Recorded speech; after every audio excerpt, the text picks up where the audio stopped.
بات پر بات یاد آ گئی. میں ذکر اللہ سے پہلے میرے شیخ کی ہدایت ہے کچھ سنتوں کا مذاکرہ کر لیا، اس لیے کہ سنت کا نور اتنا قوی ہے کہ ایک سنت کو زندہ کرنا 100 شہید کے برابر اس کا اجر ہوتا ہے، اور سنت کا اتنا زبردست نور ہوتا ہے.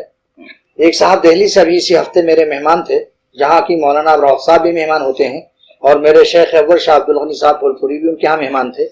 انہوں نے داڑھی نہیں رکھی ہوئی ہے.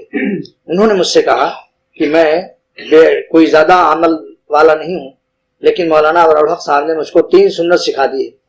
نمبر 1، سلام کو پھیلاؤ، افش السلام، سلام کو خوب پھیلاؤ، یہاں تک کہ جب گھر میں جاؤ تو بیوی کو بھی کہو السلام علیکم، بچوں کو بھی کہو. حضور صلی اللہ علیہ وسلم سے دونوں ثابت ہے.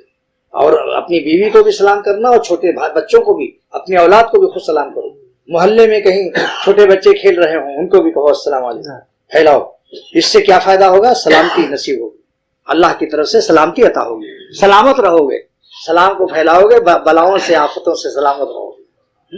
اور دوسری سنت یہ ہے کہ جب اوپر چڑھو تو اللہ اکبر کہہ دو، نیچے اترو سبحان اللہ پڑھو. صحابہ کہتے ہیں کہ ہم جب بلند مقام پر چڑھتے تھے تو اللہ اکبر کہتے تھے، نیچے اترتے تھے سبحان اللہ پڑھتے. ہر شخص کے گھر میں کچھ اونچائی نیچائی تو ہے، ایک سیڑھی سے ہی اللہ اکبر کہہ دیا، نیچے اترے سبحان اللہ کہہ دیا، برابر زمین پر چلے لا الہ الا اللہ الحمدللہ کچھ کر لیا. تیسرا یہ کہ اچھا کام داہنی طرف سے کرو اور گھٹیا کام بائیں طرف سے کرو. استنجا کرنا ہے بائیں ہاتھ سے، کھانا کھانا ہے داہنے ہاتھ سے. آپ سویٹر پہننی ہے کون ہاتھ ڈالو گے؟ داہنا ہاتھ ڈالو. اور اتارنا ہے بائیں ہاتھ سے اتارو.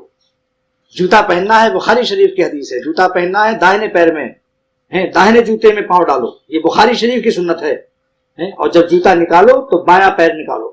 اتارنے کی سنت الگ اور پہننے کی الگ. پہننے کی کیا ہے؟ داہنے جوتے میں پاؤں داخل کرو، یہ پہننے کی سنت. اور بایاں پیر نکالنا تو یہ اتارنے کی سنت. پائجامہ بھی اسی طرح سے پہنو. کرتا بھی پہننا ہو تو پہلے داہنی آستین میں ہاتھ ڈالو، اور صبح جب پہننا جب سوتے وقت اتارے تو بایاں ہاتھ نکالے. یہ سب سنت ہے حضرت نے سکھایا. تو مجھ سے کہنے لگے کہ جب یہ میں اتنا پریشان رہتا تھا ذہنی طور پر، حالانکہ انہوں نے تہجد نہیں شروع کر دی، انہوں نے کوئی اور زیادہ ولی اللہ والے اعمال نہیں کیے، کہ صرف 3 سنت شروع کر دیا تو میری پریشانی ختم ہو گئی. یعنی دل میں ایک سکون محسوس ہونے لگا. آخر کچھ تو اس نے شروع کر دیا. اللہ تعالیٰ کی رحمت نازل ہونے لگی. کہنے لگی میرے قلب میں جو پریشانی تھی ذہنی کوفت اس کو بڑا سکون ملا. ورنہ ہر وقت کہتے تھے بالکل عجیب طبیعت، پریشان سے پریشان، دماغ عقل پریشان. تو معلوم ہوا کہ سنت کو زندہ کرنے سے اور جاری کرنے سے قلب کو سکون بھی عطا ہوتا ہے. ہاں تو میں عرض کر رہا تھا کھانے پینے کی سنت. آج دوستو دیکھو جہاں دینداروں کے گھر میں بھی میز کرسیاں پہنچ رہی، کھڑے ہو کر بھی کھا رہے ہیں، کوئی میز کرسی پہ کھا رہا ہے، کوئی بسم اللہ بھی نہیں پڑھتا، ہاتھ بھی نہیں دھوتے. غسل الیدین سنت لنفی الفقر.